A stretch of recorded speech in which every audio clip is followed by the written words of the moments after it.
झारखंड में 2024 लोकसभा और विधानसभा जो चुनाव होंगे उसमें भाजपा बेहतर प्रदर्शन करे, इसे लेकर लगातार भाजपा ने कमर कस लिया और यही कारण है कि लगातार विभिन्न इलाकों में कार्यक्रम कर जनता को अपनी ओर रुझाने में लगे। इसी कड़ी में भाजपा प्रदेश अध्यक्ष बाबूलाल मरांडी जैसे ही बने तो एक संकल्प यात्रा की शुरुआत की गई। इस संकल्प यात्रा के जरिए सरकार पर विभिन्न मुद्दों को लेकर तमाम जो नेता हैं भाजपा के, खुद बाबूलाल मरांडी वो हमलावार दिखे। लगातार जो जिस तरह से केंद्रीय एजेंसी की कार्रवाई चल रही है, चाहे वह ज़मीन घोटाले के हो, अवैध खनन का मामला हो या शराब घोटाला, इन तीनों मामलों को मिलाकर बाबूलाल मरांडी को एक बढ़िया मसाला और मुद्दा मिल गया। और जब संकल्प यात्रा 81 विधानसभा क्षेत्र में लेकर पहुँचे थे तो तमाम जगहों से इन मुद्दों को दोहराते हुए दिखे।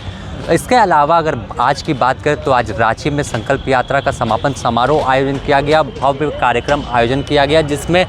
आपको बता दें कि रांची, हटिया, कांके, खिजरी, मांडर, तमाड़ विधानसभा क्षेत्र के लोग जुटे थे और तमाम नेता थे और मुख्य रूप से भाजपा के राष्ट्रीय अध्यक्ष जेपी नड्डा पहुंचे हुए थे। तो इस समापन समारोह के जरिए भी एक तरह से बाबूलाल मरांडी को किस तरह से 24 के चुनाव में आगे कर भाजपा मैदान में उतरेगी, उसे लेकर एक तरह से देखें तो आज इसका टेस्ट था। और बाबूलाल मरांडी को किस तरह से स्थापित भाजपा में करना, इन तमाम चीज़ों को लेकर जो जेपी नड्डा है वो पहुंचे थे और जो भाषा बाबूलाल मरांडी तमाम जगहों पर बोल रहे थे, जो भाषण दे रहे थे कि किस तरह सरकार ने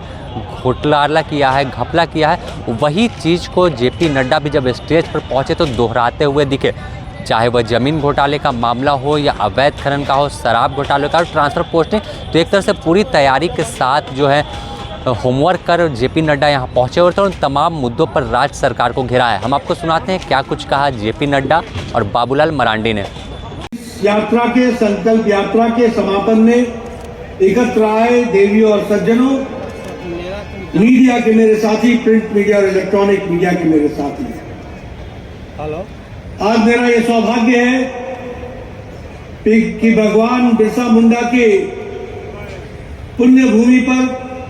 पवित्र भूमि पर मुझे संकल्प यात्रा के समापन में आप सब लोगों के साथ शामिल होने का सौभाग्य प्राप्त हुआ। जो मैं उत्साह देख रहा हूं, जो मैं उमंग देख रहा हूं, वह बताता है कि आप लोगों ने संकल्प ले लिया है कि अगली बार फिर से यहां कमल खिलाना है और भारतीय जनता पार्टी की सरकार को लाना है। मैं जब यहां आया हूं तो मैं इस वीर भूमि, सपूतों की भूमि, उनको मैं भूल नहीं सकता जिन्होंने आजादी की लड़ाई में अपना सर्वस्व लुटाया, अपने आप को आहूत किया और देश की रक्षा के लिए उन्होंने अपने आप को समर्पित किया। ऐसे में आदरणीय श्री सिद्धू जी को याद करना, कानू मुर्मू जी को याद करना और भगवान बिरसा मुंडा जी से प्रेरणा लेना और उनको नमन करते हुए अपनी बात को प्रारंभ करना, यह हमारा धर्म भी बनता है और उनसे आशीर्वाद लेना यह हमारा कर्म भी बनता है। हम जानते हैं कि आदिवासियों की चर्चा तो बहुत लोगों ने की, आदिवासियों के बारे में बहुत लोगों ने बहुत सी बातें की, लेकिन जनजातीय गौरव दिवस 15 नवंबर भगवान बिरसा मुंडा जी के जन्मतिथि को अगर किसी ने जनजातीय गौरव दिवस के रूप में स्थापित किया तो वो आदरणीय प्रधानमंत्री नरेंद्र मोदी जी ने स्थापित किया। यह भी हमको ध्यान में रखना चाहिए। हम यह भी जानते हैं कि अटल जी ने झारखंड का प्रदेश बनाया। मुझे अपना बचपन याद है, उस समय हम उसको उत्तरांचल कहते थे और वनांचल कहते थे। ये लड़ाई वनांचल की और उत्तरांचल की लंबे समय से चल रही थी, लेकिन कांग्रेस में दिल्ली में बैठे हुए नेताओं के कानों में पढ़ करके भी इन्होंने जैसे कान में रुई डाल रखी हो, कभी सुनने का नाम न लिया हो, कभी भावनाओं के बारे में सोचा ना हो। इस तरीके की स्थिति भी हमने यहां झारखंड में भी देखी और उत्तर प्रदेश में, उत्तरांचल में भी देखी। लेकिन और उत्तर प्रदेश में उत्तराखंड की स्थापना की और 2 नए प्रदेश बना करके दिए, ये भी हम सबको ध्यान है। इसलिए कहने वाले कई कुछ कहते हैं, लेकिन झारखंड के साथ भारतीय जनता पार्टी और भारत रत्न अटल बिहारी वाजपेयी हमेशा याद किए जाएंगे, जिन्होंने झारखंड को बनाने में सर्वस्व लगाया, योगदान किया। इसको भी हमको ध्यान में रखना चाहिए। मैं यहां यह भी कहना चाहता हूं कि झारखंड की संस्कृति, झारखंड की कल्चर, झारखंड का कार्य करने का तरीका, इसको संरक्षित करने का काम, अगर झारखंड की संस्कृति को संरक्षित करने का काम, उसको गौरव का स्थान देने का काम, उसको आगे बढ़ाने का काम अगर किसी ने किया तो किसी और सरकार ने नहीं, वो भारतीय जनता पार्टी की सरकार ने किया। यह भी हमको ध्यान में रखना चाहिए। मैं कि इन्होंने जनजाति के बारे में, ट्राइबल्स के बारे में चर्चा की और ट्राइबल्स के नाम पर वोट मांगे, और जितना नुकसान आदिवासियों का और आदिवासियों के हितों का हेमंत सोरेन की सरकार ने किया है, उतना किसी ने नहीं किया। इस बात को भी आपको ध्यान में रखना चाहिए।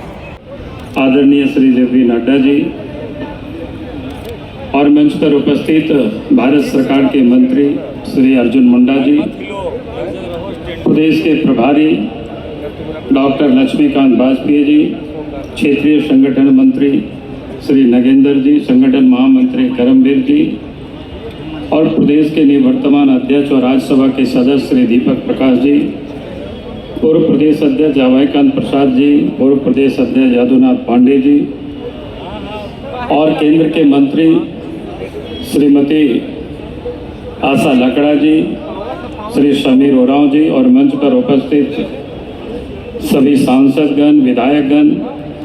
प्रदेश के पदाधिकारीगण और यहाँ पर उपस्थित तमाम नेतागण और कार्यकर्ता, यहाँ उपस्थित बहनों और भाइयों, प्रेस के साथियों, आज हम सब लोग राष्ट्रीय अध्यक्ष को सुनने के लिए आए। आज का कार्यक्रम ये 2 प्रकार के, एक समारोह है और मैं कहूँगा कि समारोह नहीं है, संकल्प यात्रा की समारोह है। लेकिन इस जो संकल्प लेकर के हम सब लोग चले हैं, उस संकल्प को पूरा करने के लिए अब हम सब लोगों को तन मन धन से हम सबको लगना है, तभी ये संकल्प पूरा होगा। और आज हम सब लोगों के बीच एक कार्यक्रम, तो ये संकल्प यात्रा का समापन, जहाँ प्रदेश में जहाँ 81 विधानसभा क्षेत्र है। फिलहाल आपने सुना किस तरह से बाबूलाल मरांडी और जेपी नड्डा दोनों राज्य सरकार पर हमलावर दिखे, लेकिन अब देखना होगा कि आखिर 2024 के चुनाव में क्या बाबूलाल मरांडी को जनता अपना नेता मानती है या नहीं, क्योंकि लंबे समय से झारखंड में जो पूर्व मुख्यमंत्री की बात कर ले रघुवर दास थे, तो यह सवाल उठ रहा था कि बाहरी मुख्यमंत्री है, लेकिन जो चेहरे की तलाश थी भाजपा को आदिवासी चेहरे की, वो बाबूलाल मरांडी के रूप में मिला है। और इस चेहरे को जनता कितना स्वीकार करती है यह तो आने वाला वक्त बताएगा। लेकिन इस संकल्प यात्रा के समापन के बाद जाहिर सी बात है कि झारखंड में राजनीतिक तपिश बढ़ेगी और जो सत्ता पक्ष है वो भाजपा पर हमलावर दिखेगी, क्योंकि सख्त लहजे में जेपी नड्डा और बाबूलाल मरांडी खुले मंच से चुनौती देते हुए सरकार को दिखे। द न्यूज़ पोस्ट में फिलहाल इतना ही। अपने सहयोगी संतोष के साथ Sameer, the news post, Ranchi.